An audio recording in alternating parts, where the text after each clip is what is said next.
Boa noite, igreja. Estão bem? Tranquilos? Animados e felizes? Amém? Aleluia, que bom. Hoje, fiquei muito feliz pelo convite, obrigado. E vamos abrir a palavra do Senhor para conversarmos um pouco sobre a palavra do Senhor. Então, convido você neste momento a pegar a sua palavra, pegar a palavra de Deus, a sua Bíblia, ou o seu celular, seu aplicativo, não sei como que você vai nos acompanhar no estudo, mas antes de nós abrirmos a palavra de Deus, eu quero convidar você para juntos orarmos. Vamos orar? Vamos?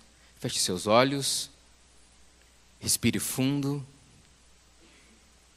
e vamos orar. Querido Deus, obrigado, Pai, pela oportunidade que o Senhor nos dá de estarmos em Tua santa casa de oração. Obrigado porque o Senhor nos trouxe aqui, o Senhor mandou o Teu Espírito Santo sobre as nossas mentes e os nossos corações, nos trazendo, Senhor, o convite e nos fazendo aceitar o convite de estarmos diante de Ti. Então, neste momento, Senhor, que estamos com a Tua palavra, nós queremos lhe pedir a porção dobrada do Teu Espírito Santo. Fala conosco, Senhor, aquilo que nós precisamos ouvir, não aquilo que nós queremos ouvir. Mas traga a esperança, traga a iluminação e revelação da Tua palavra para as nossas vidas. Oramos em nome de Jesus. Amém.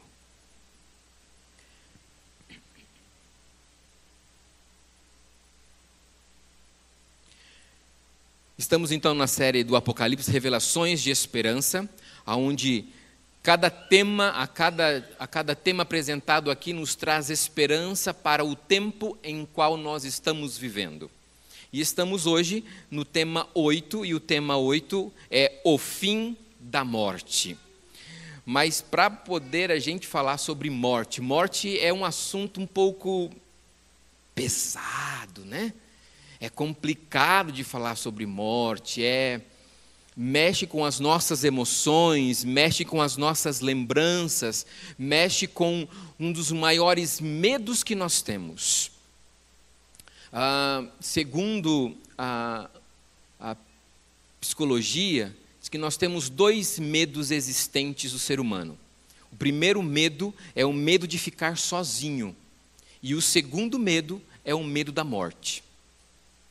Nós temos medo de ficarmos sozinhos e temos medo da morte.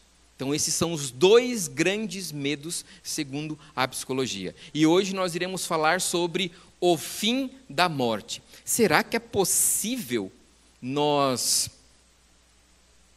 termos a morte ter um fim? Você, por acaso, já ouviu esse ditado? Só não tem jeito para a morte. Já ouviu esse ditado? Já? Você já usou essa declaração alguma vez?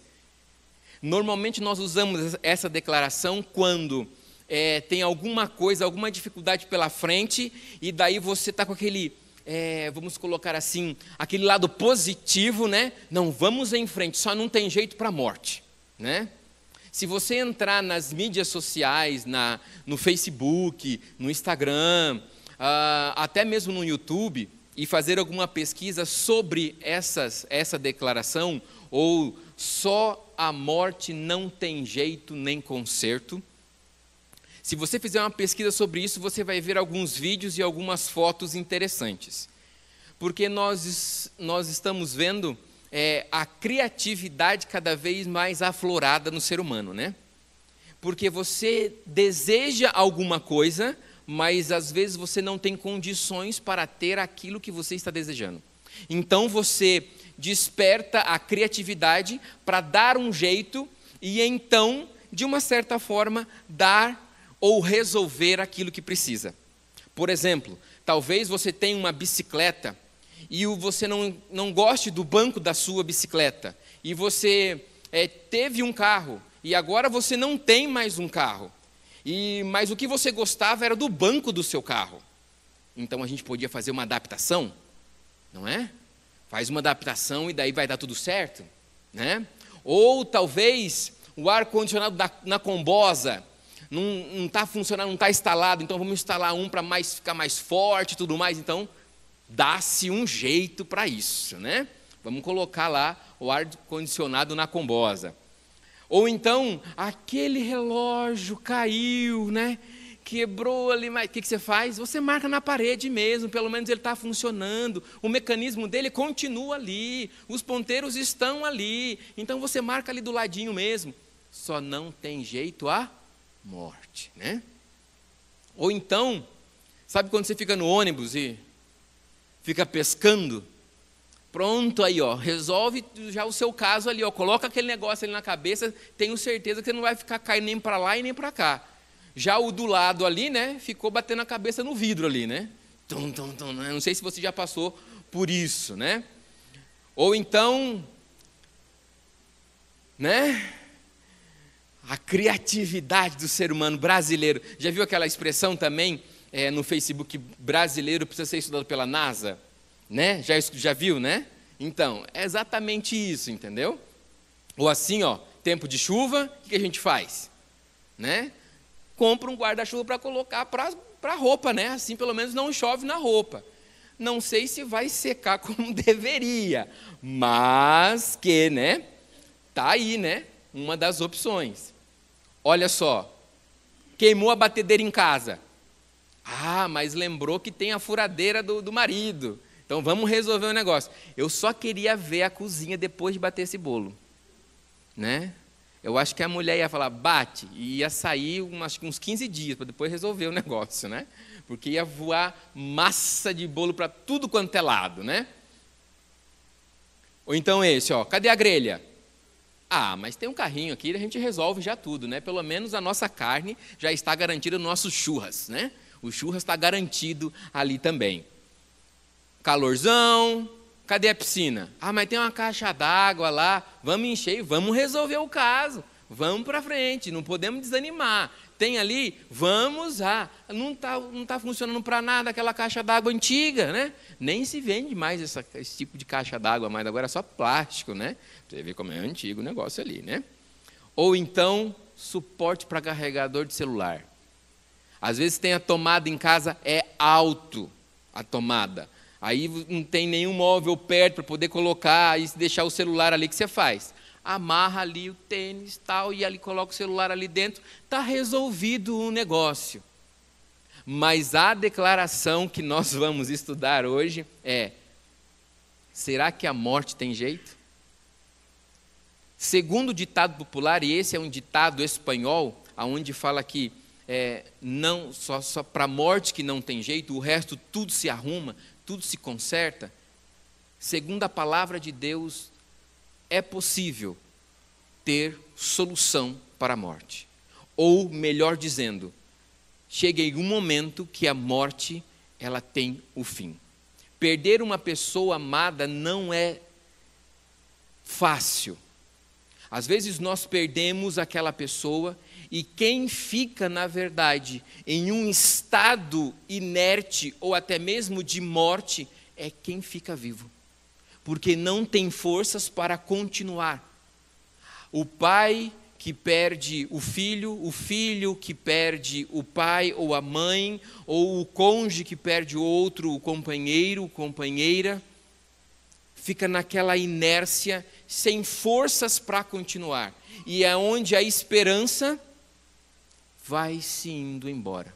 Mas afinal de contas, o que na Bíblia contém uma revelação poderosa sobre o fim da morte, sobre como que é possível Deus dar um jeito ou um fim na morte? Sim, biblicamente há esperança para nós que temos medo da morte. Há esperança para nós continuarmos a viver a nossa vida sabendo que Deus já resolveu isso. Apenas precisamos aguardar e ter fé e esperança. Por isso que na palavra de Deus, no livro do Apocalipse, vem trazendo essa revelação para nós. Essa revelação nos traz esperança, nos traz motivação para continuarmos. continuarmos a viver a nossa vida. Olha só, como fazemos então para saber a solução para isso? É possível a gente saber quando ou qual é a solução para a morte, quem passou pela morte. Sim ou não? Não é verdade? Mas a questão é como que a gente vai falar com alguém que já morreu. Será que é possível nós falarmos com alguém que já morreu? Será que é possível a gente conversar com alguém que já voltou da morte? Será que aquela experiência é de extracorpórea, né? Que diante de um trauma físico, talvez sai ali a alma do corpo e vê a pessoa ali, vê a casca, como dizem, ali, e depois você volta. Será que é isso? Será que tem alguém que nós podemos conversar que passou pela morte? Eu quero convidar você a abrir a sua Bíblia em Apocalipse capítulo 1, versículo 18. Abra a sua Bíblia em Apocalipse capítulo 1, verso 18. Aí na tela também já está o texto, só para você acompanhar, mas confira, para ver se não está errado aí, tá bom? Você que nos acompanha também pela internet, pegue a sua Bíblia, tenha a oportunidade de ter a sua Bíblia neste momento, neste estudo, e você vai acompanhar o que a palavra de Deus fala sobre isso. Afinal de contas, o que está escrito em Apocalipse capítulo 1, versículo 18? E o que vivo e fui morto, mas eis aqui estou vivo para todo o sempre. Quem está falando isso? Jesus. Jesus está falando. E tenho as chaves do quê? Da morte e do quê? Do inferno. Então, o que Jesus afirmou poder controlar?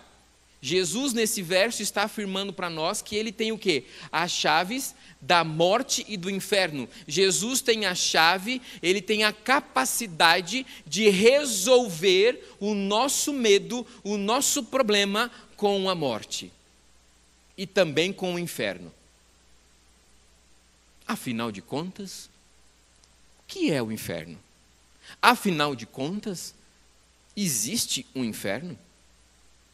Ao contrário do que muitas pessoas pensam, a palavra inferno, nesse contexto, nesse texto, ela traz uma ideia diferente.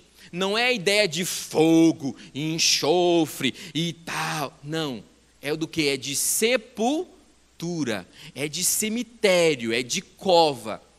O texto, nesse texto nós encontramos plena expressão a apresentar o fato que Jesus tem as chaves da morte e da sepultura. Então, Jesus tem a chave da solução para a morte, para o estado onde, sem vida, é levado o corpo e é enterrado na sepultura. Cristo tem esse poder. Por acaso você tem medo da morte? Será que você tem medo de enfrentar a sua morte ou a morte de alguém próximo a você? Saiba que Jesus já trouxe a solução, que muito em breve ele vai voltar nas nuvens dos céus com poder e grande glória. E eis que ele vai trazer a solução para dar um fim à morte. Como então é apresentado a criação do homem? Gênesis capítulo 2, versículo 7. Porque para nós entendermos a morte, é necessário nós voltarmos à vida. É necessário nós voltarmos à vida. E como foi formado o homem? Abra lá a sua Bíblia, mas está aí também o texto. Diz o que aí? Então formou o Senhor Deus o homem do quê? Do pó da terra. E soprou em suas narinas. O que foi que ele soprou? O fôlego da vida. E o homem passou a ter alma vivente. É isso? Não? Não? O que está escrito aí? A ser. Não é ter? Tem certeza? Está escrito na sua Bíblia isso? Está escrito na sua Bíblia isso? Que é ser em vez de ter? Qual que é a diferença de ser e ter? Qual que é a diferença? Muita, não? Muita. Você é aquilo que caracteriza a sua essência, é tudo aquilo que forma você, que forma o seu ser. Agora, quando você tem, você está sob posse. Aquilo não está integrado a você. Certo? Eis a diferença. Quando Cristo formou o homem do pó da terra e soprou em suas narinas, ele passou a ser. Ser alma vivente. Ser vivente. Ele passou a ser uma alma. Mas como assim, então? Como que a gente vai definir agora isso? Então, a fórmula da criação, a fórmula da essência do ser humano, qual que é? É barro, é pó, mais o quê? O sopro de vida. O sopro de vida. E ele passou a ser. Mas se ele passasse a ter uma alma vivente, daí ele era integrado, né? Era uma outra coisa. São duas coisas diferentes nesse caso. Tem pessoas e tem religiões que são formadas baseados nesta ideia platônica, na verdade, que veio de Platão, onde ele acreditava pela filosofia. Isso não é teologia, isso é filosofia, e a filosofia fala que o homem é formado por duas coisas, sobre a matéria e sobre o espírito, que é a alma, certo? A matéria é ruim, o corpo é ruim, mas a alma é boa. Então, todas as vezes que você é levado a tomar uma decisão boa, você está sendo direcionado pelo Espírito. Mas todas as vezes que você está sendo direcionado para tomar uma decisão errada, você está sendo direcionado pela carne, pelo corpo. E biblicamente não existe isso. Não existe. Por mais que as pessoas digam por aí, a palavra de Deus está nos falando que o homem e a mulher foi formado do pó da terra, mais o fôlego de vida. Mais o fôlego de vida. E essa junção, deu ao homem o ser alma vivente, e não ter uma alma vivente. O ser humano, de acordo com a Bíblia, não tem alma, mas ele é uma alma vivente. Ou seja, o Espírito, que é também declarado em muitos versos da palavra de Deus como fôlego de vida, não somente para o homem, mas para todo ser vivo, todo ser que vive sobre essa terra, ou seja, até mesmo os animais, eles são também seres viventes. Eles são seres viventes, certo? Então eles têm o quê? O fôlego de vida, é o sinal vital da existência do ser humano. Faça assim comigo agora. Vamos respirar bem fundo, tá bom? Vamos exercitar o fôlego de vida. Combinado? 1, 2, 3 e... Segura. Isso é fôlego de vida. Quando a pessoa vem ao óbito, ela não tem esse exercício. Ela não consegue mais respirar. Então, quando você abrir os seus olhos todos os dias, respire bem fundo. Obrigado, Deus, pela vida. Não que você não tenha respirado durante a noite também. Lógico que você respirou, né? Mas você agora está em consciência de que você está respirando e que Deus deu a você o fôlego de vida. Qual é a condição humana segundo a Bíblia? Ezequiel capítulo 18, verso 4 fala o quê? Eis que todas as almas são de quem? São minhas. Como o é a alma do Pai, assim também é a alma do Filho, é minha. A alma que pecar, essa morrerá. Ou seja, o que é alma? Alma é eu e você, né? Sou eu e sou você. Existe o Gasparzinho? Não existe o Gasparzinho que sai do corpinho lá. Assim. Não tem. A alma é eu e você, seres vivos, seres viventes. Nós somos alma. E aqui está falando qual que é a condição. A alma é imortal? A alma é imortal? Ou seja, quando nós morremos, aí nós paramos de respirar e é o último respiro. Saiu o ar. E nessa hora que saiu o ar, saiu o fôlego de vida, agora então, esse fôlego é o imortal e vai para Deus. É isso? É isso? Não. Ou seja, a alma, eu e você, nós somos mortal. Porque quando nós pecamos, nós podemos morrer. Não é isso que diz aqui? A alma que pecar, essa morrerá. Ezequiel 18, versículo 4. Deus criou a humanidade para ser imortal, queridos.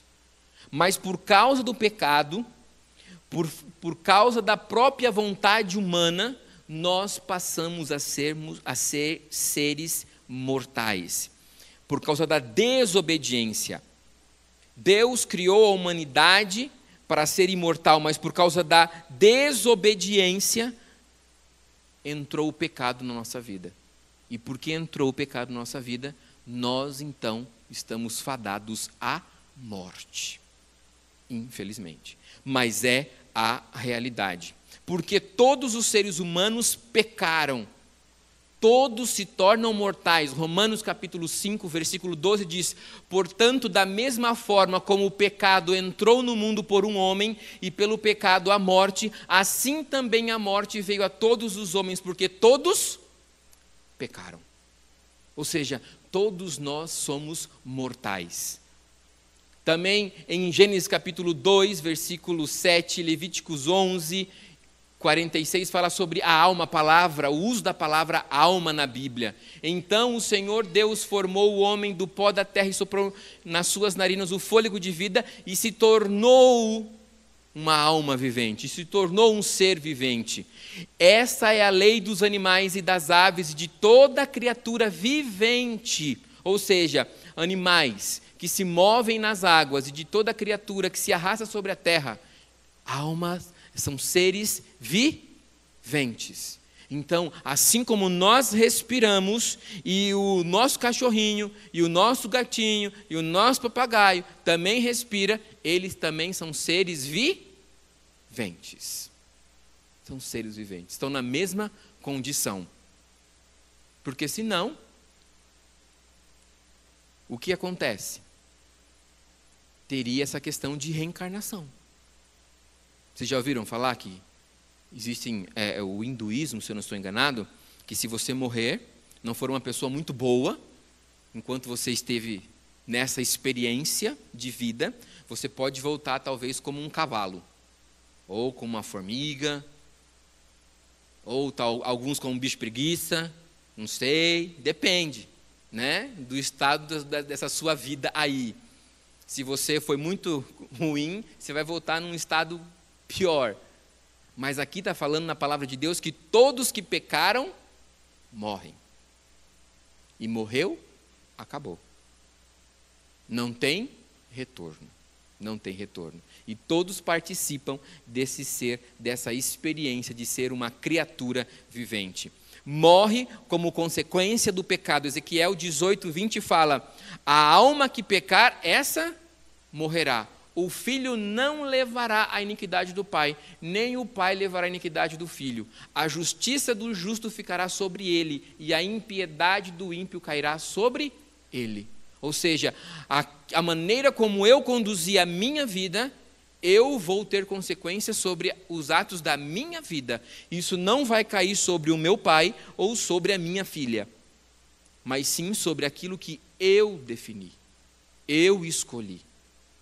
Se eu vivi de acordo com a vontade de Deus, salvação. Se eu vivi em impiedade, serei um ímpio, e essa impiedade cairá sobre mim. Olha só, mas o inimigo quer fazer com que a gente caia aí. Começou quando? Lá em Gênesis capítulo 3, 4. Falou o que para Eva? Coma, Eva, coma. Certamente você não vai morrer. Agora eu te pergunto uma coisa. Eva morreu? Eva morreu sim ou não? Eva morreu sim ou não? Tá meio assim. E você aí pela internet? Eva morreu sim ou não?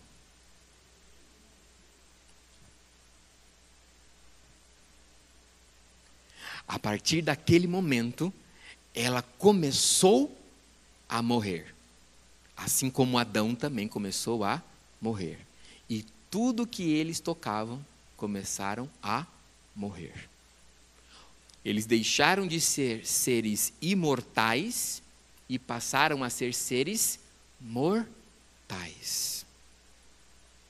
E é isso que Jesus quer fazer quando ele voltar nas nuvens dos céus. Ele quer reverter esse quadro. Ele quer reverter esse quadro. Mas certamente Eva começou a morrer. Queridos, nós já nascemos morrendo. Nós já nascemos morrendo. Essa é a realidade. Certamente morrerás.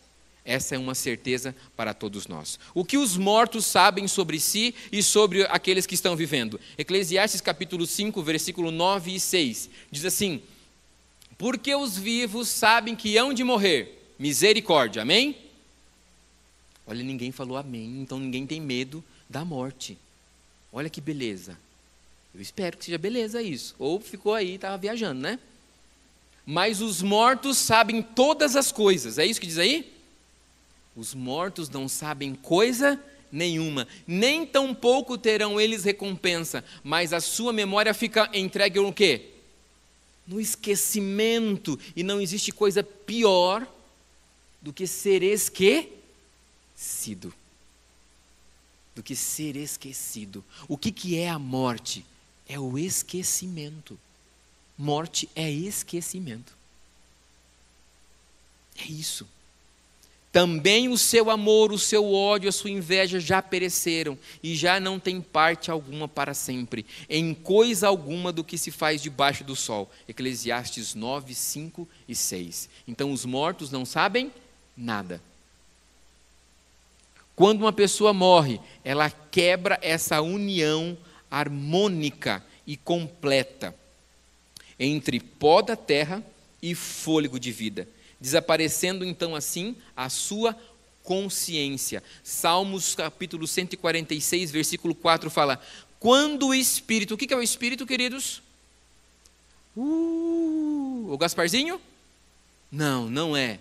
É eu e você. Nós somos alma, nós somos espíritos, nós somos almas viventes, seres viventes. Quando eu e você, quando o espírito dele se vai, ou seja, quando nós morremos, voltam ao pó. Naquele mesmo dia acaba-se os seus planos. Não sabe mais nada. Ah, eu vou casar. Não casa mais. Ah, eu vou comprar a casa. Não compra mais. Ah, não vai mais. Morreu, acabou. Já era. Zé Fininho. A palavra de Deus diz isso. Olha só, Jó capítulo 7, versículo 9 e 10. Assim como a nuvem se esvai-se e desaparece, assim quem desce à sepultura não volta, nunca mais voltará ao seu lar, a sua habitação não mais o conhecerá. Ou seja, se você ou alguém morre, não volta para os seus familiares, não tem como falar com essa pessoa. Mas se não tem como falar mais com a pessoa que morreu, então quem que as pessoas por aí estão conversando? Olha só, Eclesiastes 9, 5 e 6 que nós acabamos de ler. Os seus sentimentos não têm mais nada, não tem mais amor, não tem mais inveja, não tem mais nada. Tudo acabou, tudo acabou. Eles não podem planejar nada. Na sepultura, Eclesiastes 9, versículo 10, fala: na sepultura para onde tu vais, não há obra nem projeto. Tudo fica para trás. Tudo fica para trás. E aqui fica uma observação. Às vezes nós procrastinamos algumas coisas de nossa vida. Se você tem alguma coisa que você quer realizar na sua vida, peça sabedoria a Deus e vá em frente, querido. E vá em frente, querida. Não deixe para depois. Dê o seu melhor hoje, porque o dia de amanhã você não conhece. Não pertence a você. Então dê o seu melhor hoje, porque depois que o fôlego de vida acabar, não tem mais projeto nenhum. Mas é possível então aquelas pessoas que morreram ainda continuar louvando a Deus? Não. Salmo 115, 17 fala: os mortos não louvam o Senhor, tampouco nenhum dos que descem ao silêncio ou à sepultura podem louvar ao Senhor. Isaías 38, 18, 19 fala: porque não te louvará a sepultura, nem a morte te glorificará, nem esperarão em tua verdade os que descem à cova. O vivente, esse te louvará, como eu hoje o faço. O Pai aos filhos fará notória a tua verdade. Ou seja, nós precisamos louvar a Deus hoje, porque depois que morre, não é possível mais louvar a Deus. Não é possível mais se livrar do sofrimento, porque depois da morte também não tem mais sofrimento, pois caiu ao esquecimento. Ou seja, inferno também cai por terra. De você ficar sofrendo lá no fogo e tudo mais, não tem isso. Depois que você morreu, você caiu no esquecimento. Acabou. Mas não vai ter um negócio de fogo, enxofre, olha. Calma que a gente vai chegar lá. Calma que a gente não fica ansioso sobre isso. Vai dar certo também. Fique tranquilo. Deus tem uma solução para isso também. Amém? Olha só, por essa razão, a Bíblia afirma que os que dizem ter poder para falar com os mortos, na verdade, não estão falando com os mortos. Apocalipse capítulo 22, 15 diz o quê? Mas ficarão de fora da onde? Da cidade santa. Da cidade santa. Ou seja, quem não estiver dentro da cidade santa não vai estar para a eternidade, não vai viver para a eternidade. Mas ficarão de fora os cães, os feiticeiros e os que se prostituem, e os homicidas, e os idólatras, e qualquer que ama e comete o quê? Mentira. Ou seja, aqueles que falam com mortos, e a gente está aprendendo pela palavra de Deus que os mortos nada sabem, nada fazem, estão praticando a mentira. E os mentirosos não vão entrar no reino dos céus. Pronto, aí. Por isso, querido, estude a palavra de Deus. Porque quando você estuda a palavra de Deus, ela traz luz e liberdade. Porque a verdade vos libertará. A verdade vai libertar você. Quando você estudar a palavra de Deus, ela vai trazer conhecimento e você não vai mais viver na mentira. A não ser que você queira conscientemente viver na mentira. E esta é uma opção hoje de muitos. Mesmo sabendo da palavra de Deus, qual que é a verdade da palavra de Deus, mesmo assim eles optam por viver na mentira. Mas aquele que vive na mentira ficarão do lado de fora. Não vão viver para sempre. Nem os que consultam os mortos. Deuteronômio 18, do versículo 10 até o versículo 14, fala justamente sobre isso e sobre outras coisas também.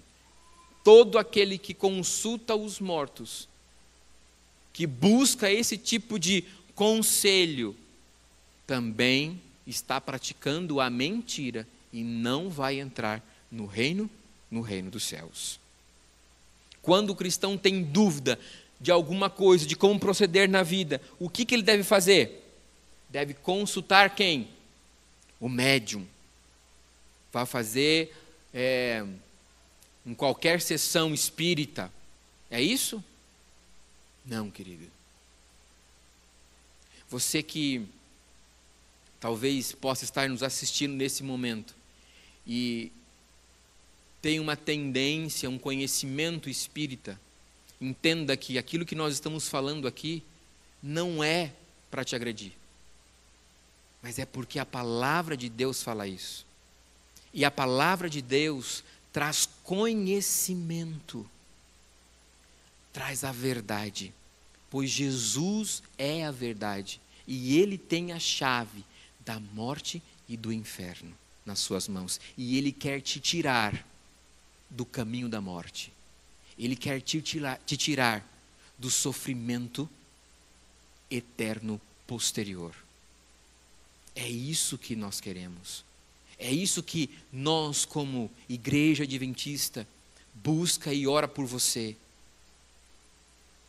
Para que o Espírito Santo de Deus trabalhe com você na sua mente, através da palavra de Deus. Tudo que está sendo apresentado aqui, está sendo apresentado aquilo que a palavra de Deus fala. E você pode consultar, você pode tirar a prova.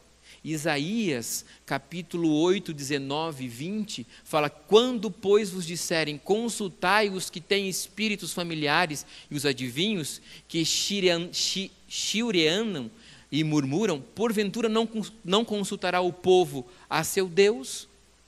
A favor dos vivos consultará os mortos? Não, de maneira nenhuma. A vontade de Deus é que você consulte a Deus. E a palavra de Deus em Isaías fala assim, existe a lei e existe o testemunho. A lei é a palavra de Deus, o testemunho é a história do povo de Deus, daqueles que buscaram fazer de acordo com a vontade de Deus, que buscaram viver a verdade nas suas vidas, de acordo conforme Deus ia trazendo revelação e esperança para a vida deles. Existe a lei e ao testemunho. Se eles não falarem de acordo com o que está escrito aqui, não escutem. Não escutem. Busque a Deus na sua palavra. É na sua palavra que Ele se revela, trazendo conhecimento, luz e verdade para cada um de nós. De que forma, então, Jesus Cristo se referia à morte? João 11 e a 13, é o versículo 13, fala sobre lá a ressurreição de Lázaro. Assim falou, e depois disso disse: Lázaro, o nosso amigo, o que ele estava fazendo? Cochilando, era isso? Estava dormindo, né? Mas vou despertá-lo do sono. Disseram, pois, aos seus discípulos: Senhor, se dorme, ele está salvo, não? Mas Jesus dizia isto referente à morte. Eles, porém, cuidavam que falavam do repouso do sono. Ou seja, de que forma Jesus estava se referindo à morte? A morte, ela é semelhante ao estado do sono. Assim como eu e você, quando você deita na sua cama, e eu espero que, e possivelmente você está neste momento tendo lembranças do seu colchão, do seu lençol nessa noite de domingo, do seu travesseiro, né? Do seu edredom, quentinho e tudo mais, e quando você entra debaixo dele, capota, né? Já era. Quando você começa a dormir, você sabe o que está se passando ao seu redor? Você não sabe. Eu acho interessante, é que nem aquela história, né? Que a mulher está lá em casa, o marido está no sofá, está com a televisão ligada, e ele começa, né? O tratorzinho subir na serra, aquela coisa toda, e daí a mulher vai, então, pensando em ajudar o sono do marido, vai e desliga a televisão. O que acontece? Por que está desligando a televisão? Eu estou assistindo. Mas estava dormindo, menino. Né? Você não tem noção, não adianta, você não escuta. Quando você dorme mesmo, você não tem noção daquilo que está ao seu redor. Você está inconsciente. Você não está consciente. Você está em inatividade, ou seja, está ali jogado, como diz a história. Quantas vezes você já não acordou numa manhã e ficou, nossa, acho que eu dormi de mau jeito? Por quê? Porque quando você dormiu, você... já era. Você não tinha mais noção de como estava o seu corpo ali. Né? É essa a realidade. Por isso que Jesus comparou a morte ao sono. Ou seja, descansa na esperança de despertar. Não é assim que nós fazemos também? Nós dormimos com a esperança de que no outro dia nós iremos acordar. É isso. Então Jesus se referia à morte como a um sono. Quando os seres humanos despertarão para receber a recompensa de sua vida, salvação ou perdição? João capítulo 5, versículo 28 e 29.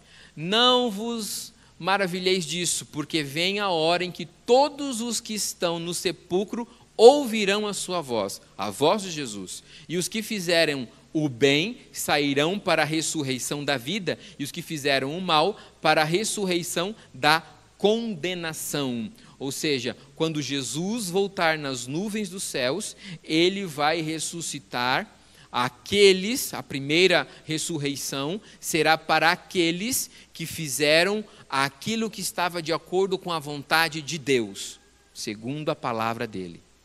A primeira ressurreição vem para os salvos. Os salvos receberão, então, o galardão, neste momento. E depois, passados então os 1000 anos, que já foi até estudado inclusive aqui, né? Aquela pessoa que não aceitou a Jesus como seu Salvador, iria no caso, eu espero que você não esteja nessa parte, amém? Eu também não, amém, aleluia. Né? Estejamos na primeira, mas na segunda ressurreição é para a condenação, é para o esquecimento que vai trazer com o fogo e enxofre. Aí sim, a morte eterna. E morte eterna é esquecimento. É esquecimento. Aqueles que aceitarem a Jesus, como seu Senhor, ele vai ressuscitar. João capítulo 6, versículo 24. Quem come a minha carne e bebe o meu sangue tem a vida eterna, e eu o ressuscitarei no último dia. Apocalipse capítulo 22, versículo 12, diz o quê? E eis que venho cedo, e o meu galardão está comigo, para dar a cada um segundo a sua obra.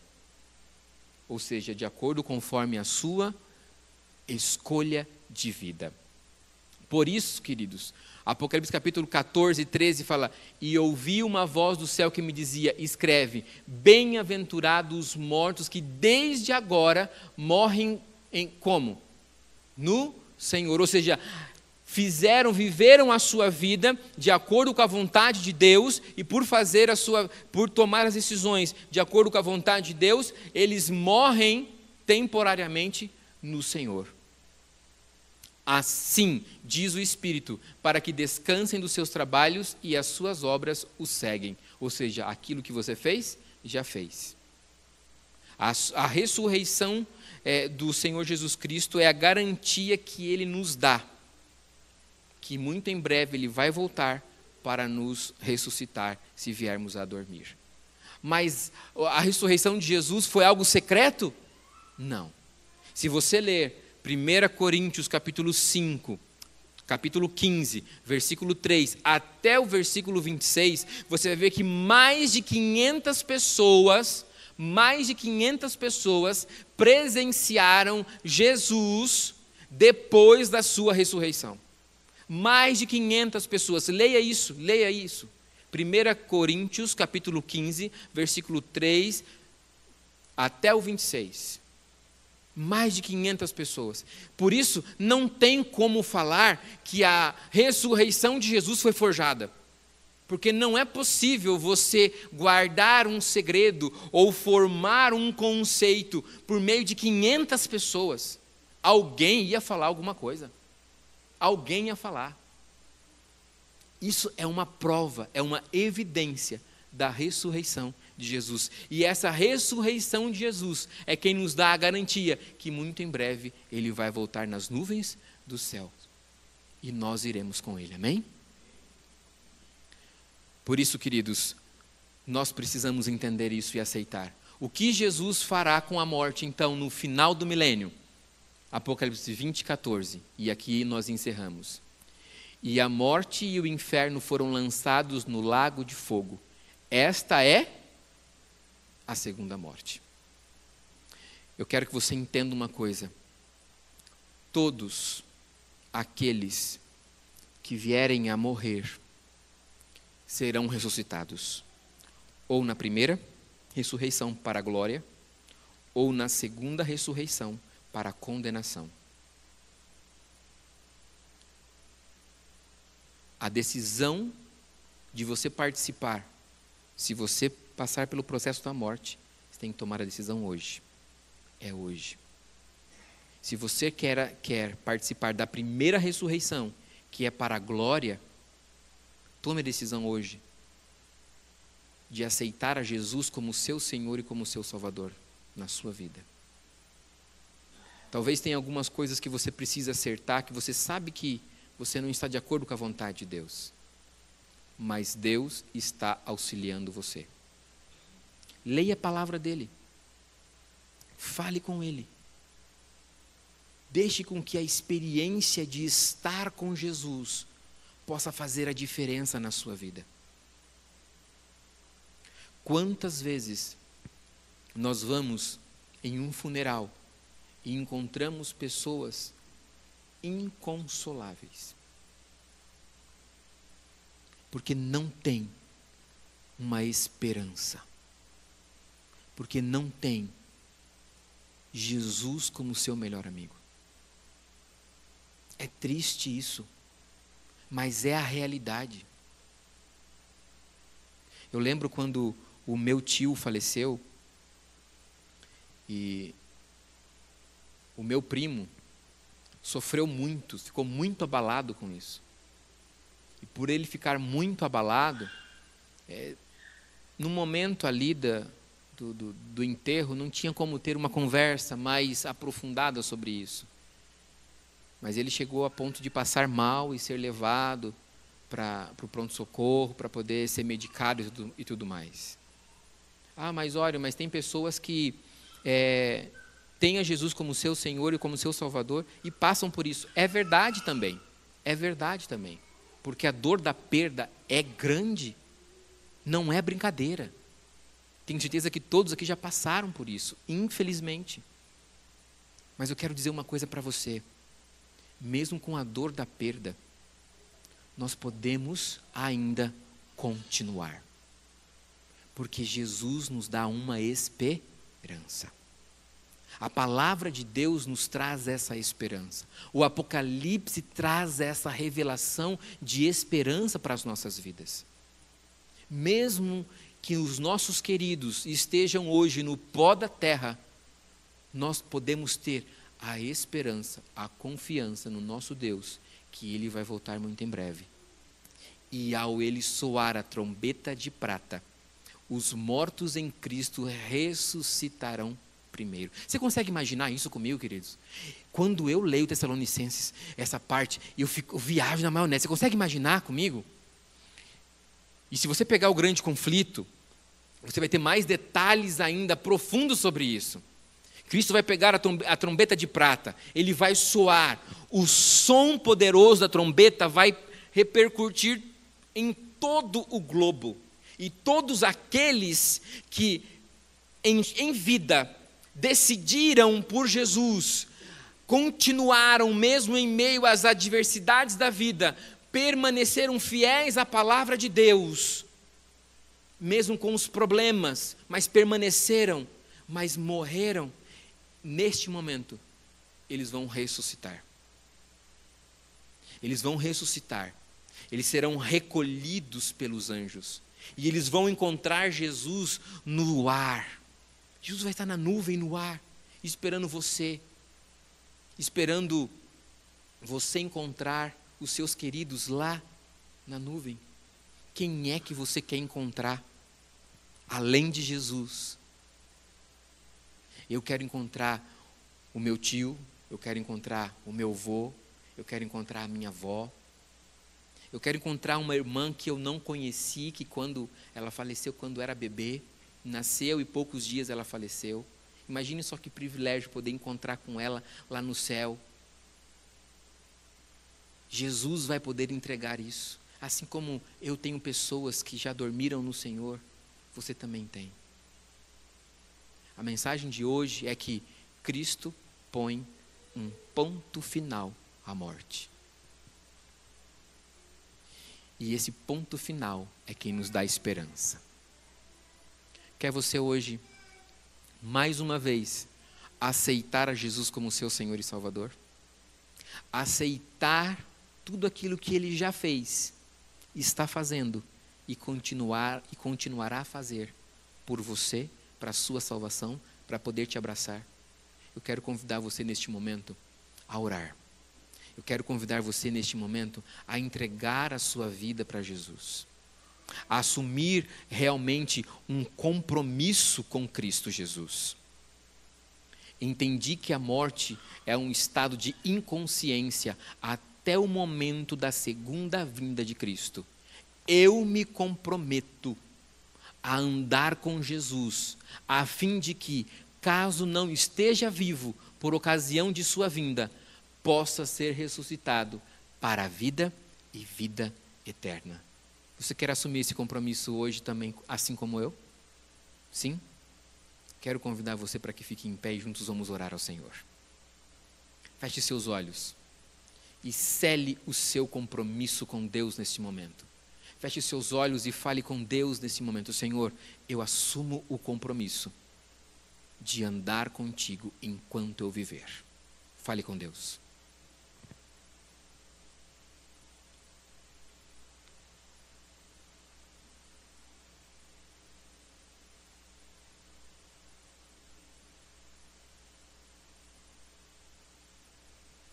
Querido Deus, obrigado porque na Tua palavra nós podemos compreender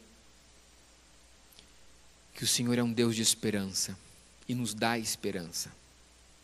Obrigado porque na Tua palavra nós sabemos que os nossos maiores medos já estão derrotados.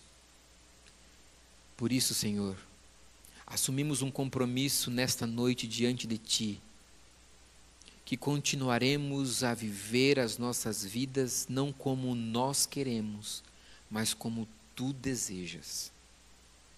Para que muito em breve, quando o Senhor voltar nas nuvens dos céus, o Senhor possa nos levar. Quem sabe, alguns de nós estarão vivos ainda nesta ocasião.